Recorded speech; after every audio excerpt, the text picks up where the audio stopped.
હાલો મારા વાલા વિદ્યાર્થી મિત્રો, તો આજે આપણે જોઈશું ધોરણ 6 નું વિજ્ઞાનમાં પ્રકરણ 2 વસ્તુઓના જૂથ બનાવવા, જેનું સ્વાધ્યાય સોલ્યુશન। જો તમે જીનિયસ એજ્યુકેશન પર નવા હો તો ચેનલને લાઈક કરો, સબસ્ક્રાઇબ કરો, શેર કરો અને બેલ આઇકન પ્રેસ કરો, જેથી તમને નવા વિડીયોની નોટિફિકેશન જલ્દી મળે। તો હવે આપણે જોઈએ સ્વાધ્યાયનું સોલ્યુશન।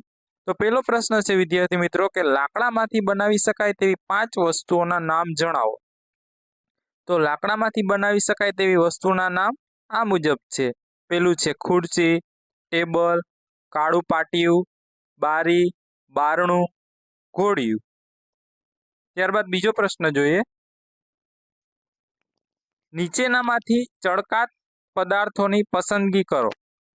હવે આપણને જે શબ્દ આપ્યા છે એમાંથી ચળકાટ ધરાવતા પદાર્થોની આપણે પસંદગી કરવાની છે। એમાંથી આપણા જે શબ્દ છે એ છે કાચનો વાટકો, પ્લાસ્ટિકનું રમકડું, સ્ટીલની ચમચી, સુતરાઉ શર્ટ। તો આપણે ઉત્તરમાં એમાંથી લખીશું તો કાચનો વાટકો અને સ્ટીલની ચમચી। ત્રીજો પ્રશ્ન જોઈએ વિદ્યાર્થી મિત્રો, નીચે આપેલ વસ્તુઓને તે જેમાંથી બનાવવામાં આવે છે તે પદાર્થ સાથે જોડો। આપણને એક ટેબલ આપ્યું છે, તે ટેબલની સામે આપણે જેમાંથી બનાવાય એ જોડવાનું છે। તો પુસ્તક છે, શેમાંથી બને છે તો કે કાગળ। ટબલર છે, શેમાંથી બને છે તો કે પ્લાસ્ટિક। ખુરશી શેમાંથી બને છે તો કે લાકડું, પ્લાસ્ટિક। રમકડું શેમાંથી બને છે તો કે કાચ, લાકડું, પ્લાસ્ટિક। પગરખાં તો કે ચામડું, પ્લાસ્ટિક। ચોથો પ્રશ્ન જોઈએ, નીચે આપેલા વિધાનો સાચા છે કે ખોટા તે જણાવો। પેલો છે પથ્થર પારદર્શક હોય છે જ્યારે કાચ અપારદર્શક હોય છે। તો ખોટું છે વિદ્યાર્થી મિત્રો, આમાં પથ્થર છે એ અપારદર્શક હોય જ્યારે કાચ છે એ પારદર્શક હોય, એટલે ખોટું છે। નોટબુકમાં ચળકાટ હોય છે જ્યારે રબરમાં નથી હોતું, તો એ પણ ખોટું છે। ચોક પાણીમાં દ્રાવ્ય છે, એ પણ ખોટું છે। લાકડાનો ટુકડો પાણી પર તરે છે, લાકડાનો ટુકડો છે એ પાણી પર તરે છે, તો એ સાચું છે। ખાંડ પાણીમાં દ્રાવ્ય થતી નથી, ખાંડ પાણીમાં દ્રાવ્ય થાય છે, એટલે ખોટું છે। તેલ પાણીમાં મિશ્રિત થઈ જાય છે, નથી થતું, એટલે પણ ખોટું છે। રેતી પાણીમાં તળિયે બેસી જાય છે, સાચું છે। સરકો એટલે કે વિનેગાર પાણીમાં દ્રાવ્ય થાય છે, એ પણ સાચું છે। ત્યારબાદ પ્રશ્ન 5 જોઈએ તો વિદ્યાર્થી મિત્રો કે નીચે કેટલીક વસ્તુઓ તથા પદાર્થોના નામ આપેલા છે, જેમ કે પાણી, બાસ્કેટબોલ, નારંગી, ખાંડ, પૃથ્વીનો ગોળો, સફરજન અને માટીનો ઘડો। તો તેને આ પ્રકારે જૂથમાં મૂકો। હવે એમાંથી આપણને 2 જૂથ આપ્યા છે કે કયો ગોળાકાર અને અન્ય આકાર છે અને કયો ખાવાલાયક અને બિન ખાવાલાયક છે। તો આપણે 2 ટેબલ બનાવીએ। તો એ પેલા ટેબલમાં લઈએ ગોળાકાર અને અન્ય આકાર।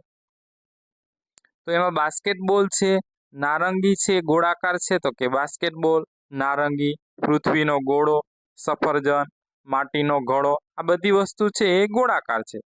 જ્યારે અન્ય આકારમાં લઈએ તો પાણી, ખાંડ।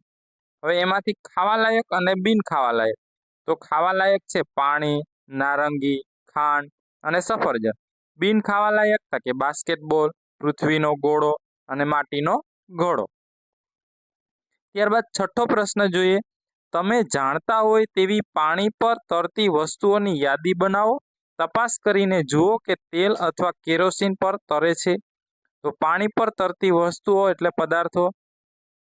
તો આપણે પેલા પાણી પર તરતી હોય એવા વસ્તુના જૂથ બનાવીએ તો કે બરફ, લાકડું, પિત્તળની વાટકી, કાગળની હોડી, પોચા લાકડાનો બૂચ, સોડિયમ, સફરજન, થર્મોકોલ। તો આ બધી વસ્તુ છે એ પાણી પર તરે છે। હવે ઉપરની વસ્તુ કે પદાર્થો પૈકી તેલ તથા કેરોસીન પર તરતી વસ્તુઓ। હવે તેલમાં અને કેરોસીન પર કઈ વસ્તુઓ તરે છે તો કે લાકડું, પિત્તળની વાટકી, કાગળની હોડી, પોચા લાકડાનો બૂચ, સફરજન, થર્મોકોલ।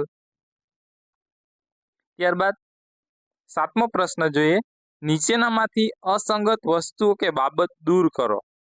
હવે જે બંધ બેસતી વસ્તુ ન હોય તેમાંથી તેવી વસ્તુ આપણે છે એ દૂર કરીશું। તો પેલો પ્રશ્ન છે ખુરશી, પલંગ, ટેબલ, બાળક, કબાટ।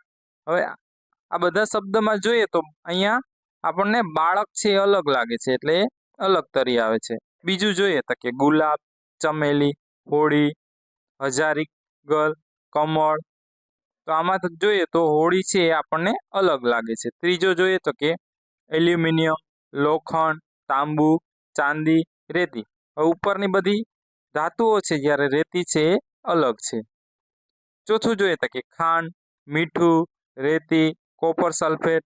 હવે આમાં બધા જોઈએ તો આમાં ખાંડ, મીઠું અને કોપર સલ્ફેટ પાણીમાં દ્રાવ્ય છે, જ્યારે રેતી છે એ અદ્રાવ્ય છે, એટલે રેતી આવશે. થેન્ક યુ વિદ્યાર્થી મિત્રો. તમે જીનિયસ એજ્યુકેશન પર જો નવા હોય તો ચેનલને લાઈક કરો, સબસ્ક્રાઇબ કરો, શેર કરો તથા બેલ આઇકન પ્રેસ કરો, જેથી નવા વિડીયોની નોટિફિકેશન તમને જલ્દીથી મળે. Thank you.